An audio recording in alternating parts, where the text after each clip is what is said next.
Here's Carolyn Jarvis. There is an energy revolution underway, 2,500 meters underground. A new method of extracting vast reserves of natural gas that were previously thought inaccessible. It's called fracking, or hydraulic fracturing, and it's led to a boom in production across Western Canada. But this new technique is also raising serious environmental red flags. In France, fracking has been banned. In Quebec and New Jersey, there are moratoriums in place. So, is this the answer to our energy woes, or a risky, untested science?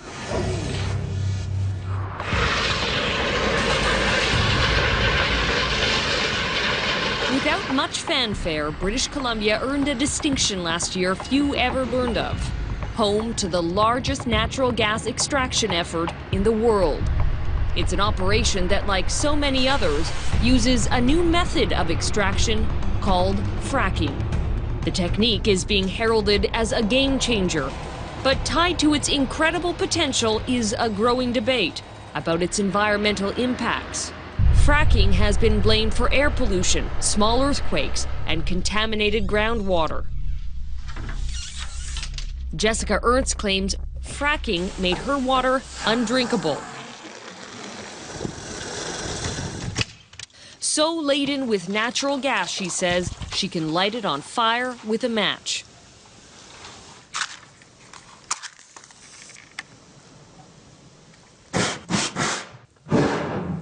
She does this from the safety of a metal building for fear she'll blow up her kitchen.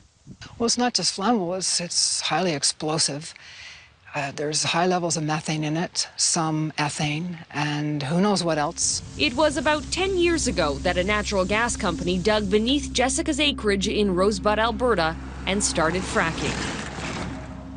It's a process, also known as hydraulic fracturing, that involves injecting massive amounts of water, sand, and a toxic cocktail of chemicals deep underground using extreme pressure. That pressure creates cracks in the rock bed, releasing the gas. Jessica claims that process also released gas into her groundwater and is suing the Alberta government and energy giant Encana in a landmark case for $33 million. I'm beginning to think that the new brute force hydraulic fracturing cannot be done safely. There are too many liabilities and too many risks. Today, Jessica is considered Canada's Erin Brockovich, a one-woman crusader who refuses to be pushed around by the rich and powerful. They bullied and bullied. They tried to make me go away. It was unbelievable. And she knows a thing or two about the topic. Jessica spent 25 years as a scientist working in the oil and gas industry. Is explosive water natural? Now she tells her story any chance she gets. This time it's at a fracking workshop in Cochrane, Alberta. I was in tears because there was so much gas coming out of my kitchen tap I couldn't close it. Sharing the stage with her, environmental journalist Andrew Nikiforuk. He says fracking companies are using strong-arm tactics. I can tell you I've met hundreds of people in this province who have signed confidentiality agreements once their water was blown, once their livestock was killed, once a member of their family were injured. It is common practice in this province to buy people out and then buy their silence. There is anger in this room. I've had 14 years of living in polluted water until my husband and I almost died. And it's spreading. We're starting to get earthquakes. But the concern goes beyond water contamination. People are equally incensed about how much water is required to frack. It is by far the main ingredient in that sandy soup injected underground, and to many, a far more precious resource than natural gas.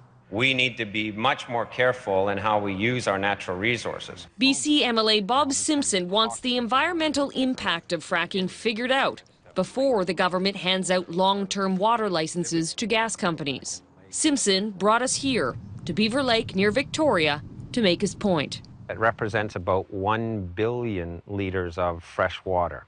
And one of the largest hydraulic fracking jobs in British Columbia used this amount of water for that one frack job. billion liters of water. Yeah. And you're seeing this volume of water being used in one single operation? Correct. We're going to be seeing trillions of liters, tens of trillions of liters of British Columbia's fresh water forced into the ground with toxins, all under the auspices of it's a clean transition fuel. And of course, we're now getting evidence that it's not clean, it's actually dirtier than coal. But a critic would say we need natural gas, we need energy, and here's a place where we can find it, so why not go after it? I am saying if we do need it, we better make sure we're doing it right. So on June 1st in the legislature, Simpson asked the BC government if it was going to do it right. Please inform this House if approval has been given to Talisman Energy and Cambrium Energy for the diversion and pipeline removal of 7.3 billion liters of water out of the Williston Reservoir behind the WAC Bennett Dam. BC's Minister of Energy and Mines, Rich Coleman, rose and issued a straightforward response. There will be an extensive process of public consultation, discussion, and negotiations with First Nations before anything would go ahead. A clear promise of public consultation.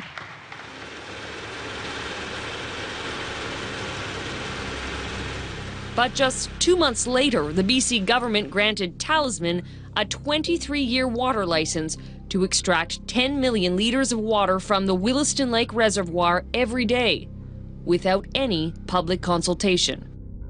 16 by 9 wanted an explanation, but Talisman ignored our requests for an interview. So we decided to head out to BC's Peace Region to do our own public consultation. You got it, 5%. We're going to give it to you for being on time, okay? First stop, Rick Kakel's science class in Fort St. John. Rick's been a teacher and water activist for 25 years. The amount of water that needs to be injected downhole is phenomenal. So where does that water come from? And once it's down there, somewhere between 20 to 40% of it will have to be, will come back up to surface and will have to be disposed of. At this point, I don't think you can really call it water anymore. It's really a toxic soup. In some cases, that toxic soup sits in open holding tanks like this one. In other cases, it's injected back underground into abandoned oil wells.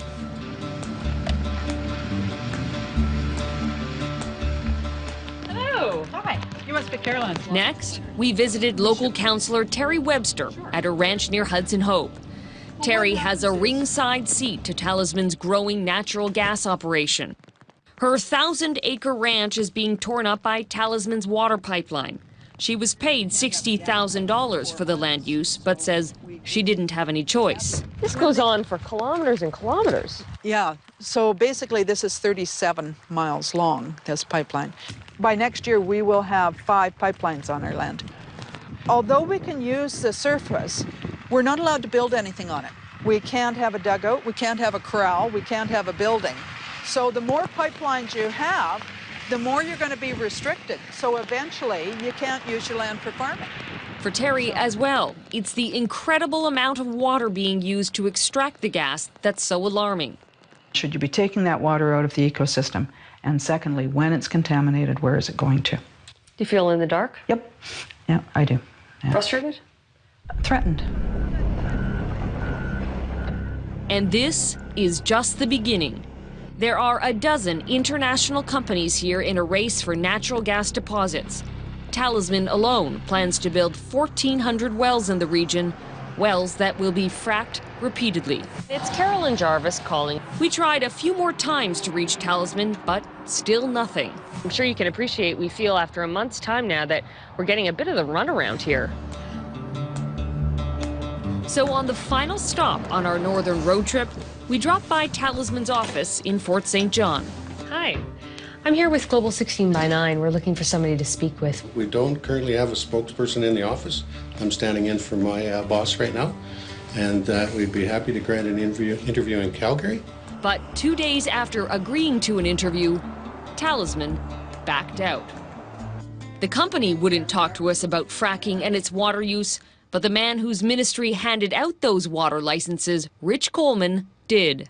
Were told by the public that they weren't consulted, and a massive 20-year license was granted to Talisman in the Williston Reservoir. And that could have been a mistake in language by me. I mean, what I said, we would basically, I was trying to say is that we would do the government process with regards to water licenses. But listen again to Coleman's words just months earlier in the legislature. There will be an extensive process of public consultation, discussion, and negotiations with First Nations before anything would go ahead. Was the public consulted? I don't do that process as the minister. It's not my ministry.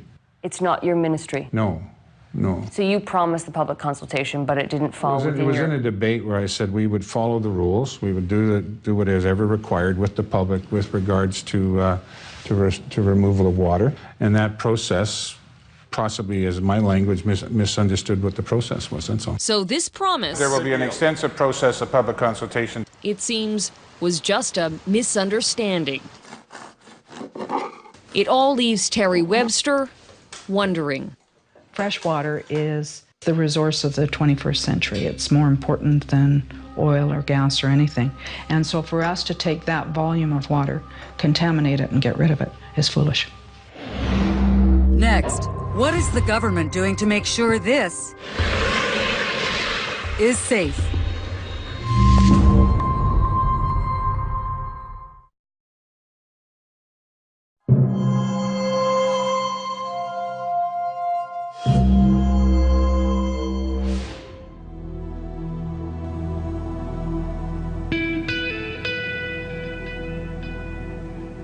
A beautiful autumn day in picturesque Farmington, BC. This rural paradise drew Lois Hill here 14 years ago. A lot has changed since then. Today, it is one of the most fracked places in the southern Peace Valley. The drilling goes on day and night for probably 3 weeks, and then the fracking for another week, and we've got the high-pitched whine scream, actually, of the compressors building up the pressure before they get the pressure high enough to frack the rock. Once the fracking stops, the flaring begins, a process where toxic chemicals are released through stacks. Lois says she and her husband were exposed to those chemicals one day when they drove by the site. You know, our eyes burnt, we were coughing, my husband threw up, we shut off the fan for the heater and drove fast to get out of the area. And I went to the doctor a few days later because my throat wouldn't clear up. I had purple lesions on the back of my throat for about 3 weeks after that. And what did your doctor say? What was the cause? He said, you've been exposed to something, you've inhaled something toxic. Fracking is not fail-safe. Ben Parfit is an environmental researcher and author of an extensive report on fracking. He says there's plenty of evidence that shows fracking isn't safe. In the winter of 2009, there was a potentially fatal release of sour gas near the community of Pouce Coupe in northeast BC. The cause of that gas leak was definitively linked to a buildup of sand from the fracking process in the well, which caused the well piping to corrode and break. But the majority of incidents have occurred south of the border, where Parfit says there are lessons to be learned. In the United States, we have seen clear incidents of explosions linked to migrating gas associated with fracking operations, and there is clear, unequivocal evidence of groundwater being contaminated in areas that have been subject to intense fracking operations. American studies have linked fracking to everything from contaminated drinking water to earthquakes. And last April, a congressional committee demanded the industry disclose what chemicals it pumps underground with all that water and sand. The report revealed a toxic mix of carcinogens, including methanol, diesel, formaldehyde, and sulfuric acid. Come on! Ah, here we come. It's no wonder, says Wilma Avery, that with all those chemicals, she got sick. I was very, very sick after breathing in, well, I presume it was breathing in the fumes. I had a most dreadful cough. I lost 10 chickens, and they were really sick. Your chickens died? Yes, my chickens died. Wilma lives on a farm near Tumbler Ridge, BC. She's surrounded by natural gas operations and calls her home the kill zone. and a gas plant to the east, and there's a gas plant to the west of me. There are at least 6 to 8 gas wells down in the valley there, and they're proposed, and they're all multi-pads. So you're right in the middle of it? Yes, and I'm trapped. So an oil company might say, well, how can you say it's because of our flaring that you're falling ill and your chickens are dying? Because it never happened before, and I can see there's a yellow haze which lays around the house when that happened, when that occurred. Come on. All right, don't be greedy. Wilma's doctor put her on heavy steroids and told her it was a classic case of breathing in noxious fumes. So she called BC's Oil and Gas Commission, as well as the company involved. You phoned them and said, "You're gassing me." And what did they say? Oh, that can't be possible. We'll look into it. And did they look into it? I don't know. How do I know? I didn't hear anything. They just kept on flaring. But Minister Coleman told 16 by 9 his government is listening. Definitely not falling on deaf ears. We're going to do the health study. We're going to come in with baseline air studies and water quality studies because we need to do that, right? Whatever those studies show, when and if they happen, the rural landscape and lifestyle for these women has already changed. Let's be honest, would you want to raise children here? Would you want to live here? No, you wouldn't. So they have absolutely everything that I've invested into a property, which is really my retirement fund, is gone. The only choice we have is either to continue fighting, you know, hoping to get somebody's attention, and or move. I think next time will kill me, probably. You think these gases are going to kill you? Yes, I do. And no one's doing anything about it? No one's doing anything.